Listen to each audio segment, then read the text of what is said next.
ڈھانپ کر آیا کرو، ان محفلوں میں یوں ہی منہ اٹھا کر مت آیا کرو۔ میرے پیارے آقا علیہ الصلوۃ والتسلیم کے پہلوانوں، اس کی وجہ یہ ہے کہ اس محفل میں جو بھی جیسے بھی آیا ہے، اللہ ہر ایک کو ثواب، ہر ایک کو نیکی عطا فرمائے گا، لیکن جو جتنا زیادہ مؤدب ہوگا میرا کریم اسے اتنا زیادہ انعام عطا فرمائے گا۔ آپ نے دیکھا ہوگا کہ ہمارے علماء، ہمارے شعراء، یہ جو تیار ہو کر آتے ہیں،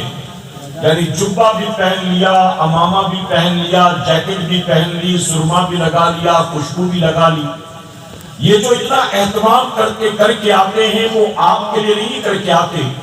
بلکہ جن کا ذکر سننے سنانے آتے ہیں، یہ ساری تیاریاں انہی کے لیے ہوا کرتی ہیں۔ سبحان اللہ۔ کیونکہ ہم سنیوں کا یہ عقیدہ ہے، جہاں ذکر رسالت معاب ہوتا ہے، جہاں ذکر رسالت معاب ہوتا ہے، وہاں پہ سانس بھی لینا ثواب ہوتا ہے۔ اور ہمارا عقیدہ یہ ہے کہ جہاں حضور کے ذکر کی محفل سجتی ہے، رسول اللہ خود تشریف لایا کرتے ہیں۔ سبحان اللہ۔ تو میرے پیارے آقا کے پیٹوانوں، جہاں رسول اللہ تشریف لانے والے ہوں، کیا بتائیے وہاں یوں ہی آ کر بیٹھ جانا یہ مناسب ہوگا؟ اگر بتائیں آپ کوئی بندہ گیرج میں کام کرتا ہے، یا کوئی بندہ ٹیلر کا کام کرتا ہے، یا کوئی بندہ بازار میں 8 گھنٹے 10 گھنٹے محنت مشقت کرتا ہے، مزدوری کرتا ہے، رات جب اپنے گھر لوٹا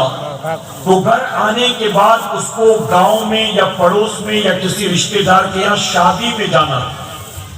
تو دن بھر جو کپڑے پہن کر رکھتا ہے، جس حال میں دن بھر ہوتا ہے، گھر آنے کے بعد کیا بتائیے ویسے ہی وہ شادی میں بھی چلا جاتا ہے؟ آپ کہیں گے نہیں، بلکہ گھر آنے کے بعد اگر شادی میں جانا ہو تو تیاری کر کے وہ جائے گا، دن بھر پسینے میں ڈوبا ہوگا تو نہائے گا بھی، کپڑے بھی تبدیل کرے گا، خوشبو بھی لگائے گا، بال بھی بنائے گا۔ اگر دن بھر بازار میں سلیپر پہن کر کام کیا ہے تو شادی بیاہ میں جوتا پہن کر جائے گا، سلیپر پہن کر نہیں جائے گا۔ میرے پیارے آقا کے پیٹوانوں، اگر مان لیجئے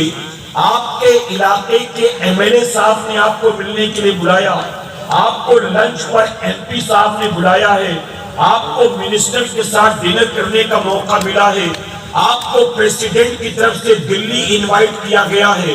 آپ مجھے دل پر ہاتھ رکھ کر بتائیں کہ آپ ایسے بڑے بڑوں کے پاس یوں ہی منہ اٹھا کر چلے جائیں گے؟ جو روزمرہ کا کپڑا ہوگا، جو گھر میں پہننے والی چپل ہوگی، بنا ہاتھ منہ دھوئے، بنا کپڑا تبدیل کیے، کیا یوں ہی نکل کر کسی ایم ایل اے کے پاس، کسی ایم پی کے پاس، کسی منسٹر کے پاس، پریسیڈنٹ کے پاس آپ چلے جائیں گے؟ وہ ہر کوئی کہے گا کہ نہیں نہیں، ایسے تو کوئی نہیں جائے گا۔ بلانے والا جتنا بڑا ہوتا ہے اس کے پاس جانے کے لیے تیاری بھی ویسی ہی کی جاتی ہے۔ اب مجھے سنیو، دل پر ہاتھ رکھ کر بتاؤ،